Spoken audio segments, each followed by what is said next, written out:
friends.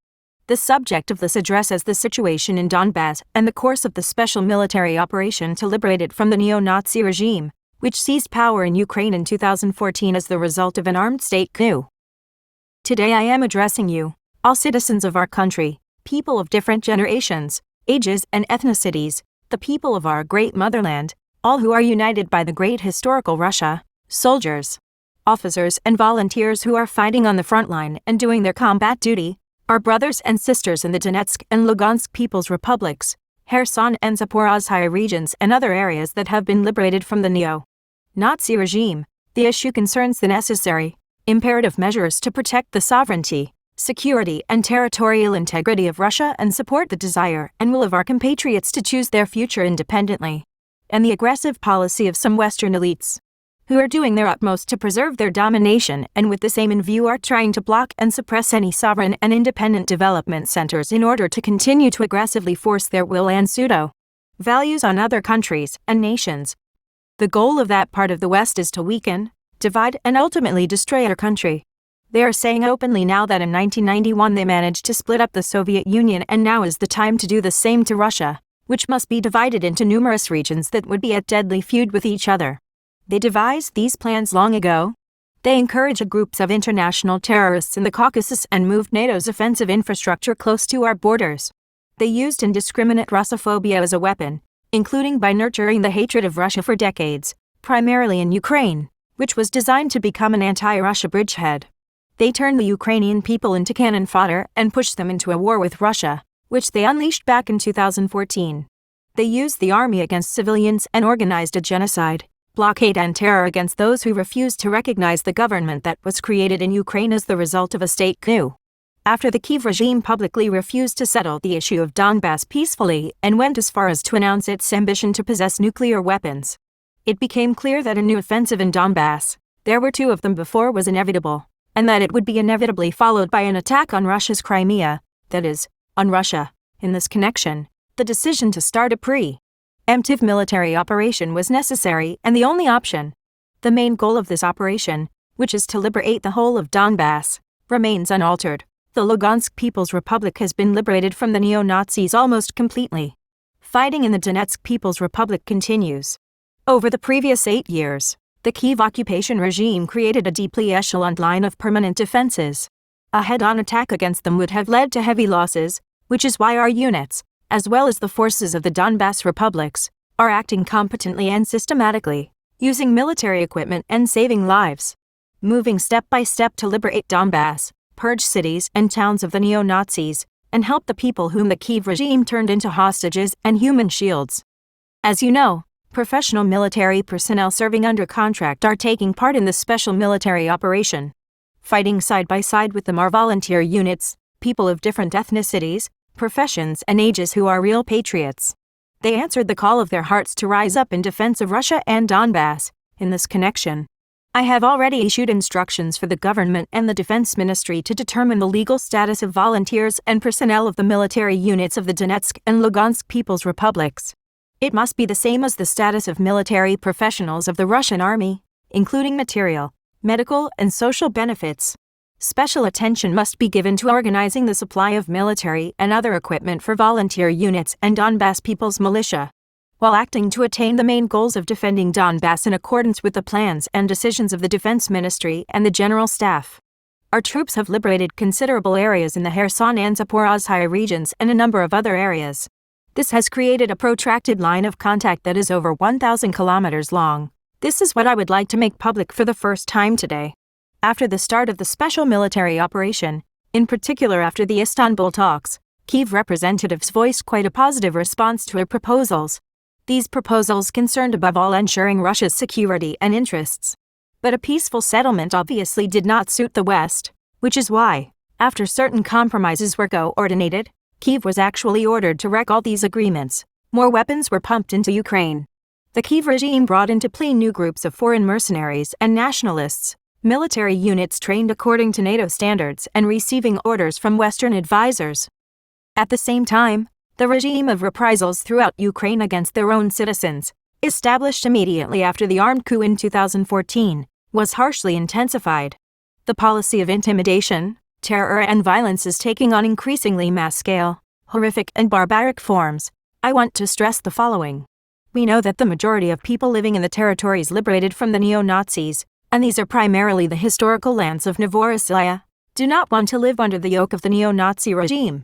People in the Zaporizhzhia and Kherson regions, in Lugansk and Donetsk saw and are seeing now the atrocities perpetrated by the neo-Nazis in the Ukrainian occupied areas of the Kharkov region. The descendants of Banderites and members of Nazi punitive expeditions are killing, torturing and imprisoning people. They are settling scores, beating up, and committing outrages on peaceful civilians. There were over 7.5 million people living in the Donetsk and Lugansk People's Republics and in the Zaporizhzhia and Kherson regions before the outbreak of hostilities. Many of them were forced to become refugees and leave their homes. Those who have stayed, they number about 5 million, are now exposed to artillery and missile attacks launched by the neo-Nazi militants, who fire at hospitals and schools and stage terrorist attacks against peaceful civilians. We cannot.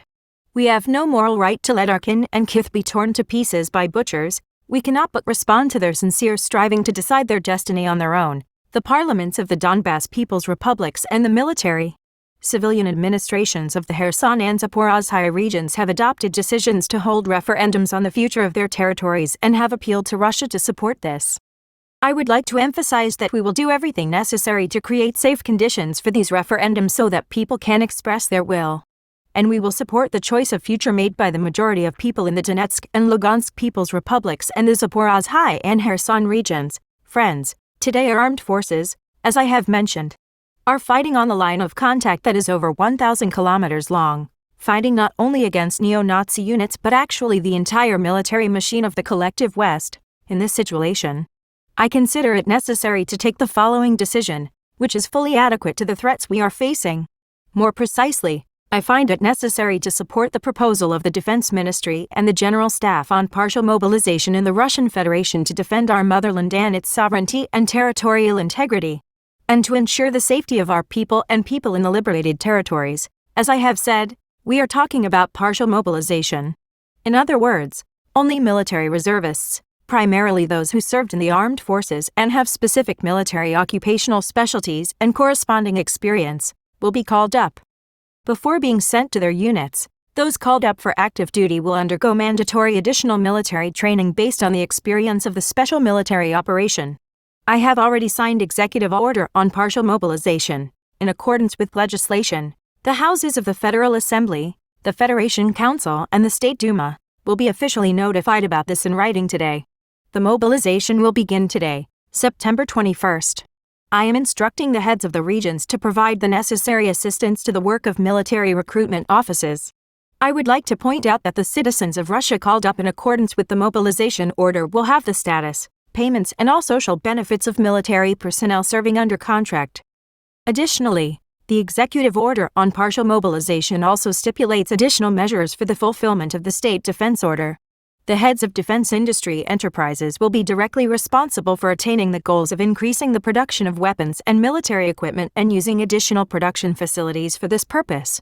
At the same time, the government must address without any delay all aspects of material, resource and financial support for our defense enterprises. Friends, the West has gone too far in its aggressive anti-Russia policy, making endless threats to our country and people.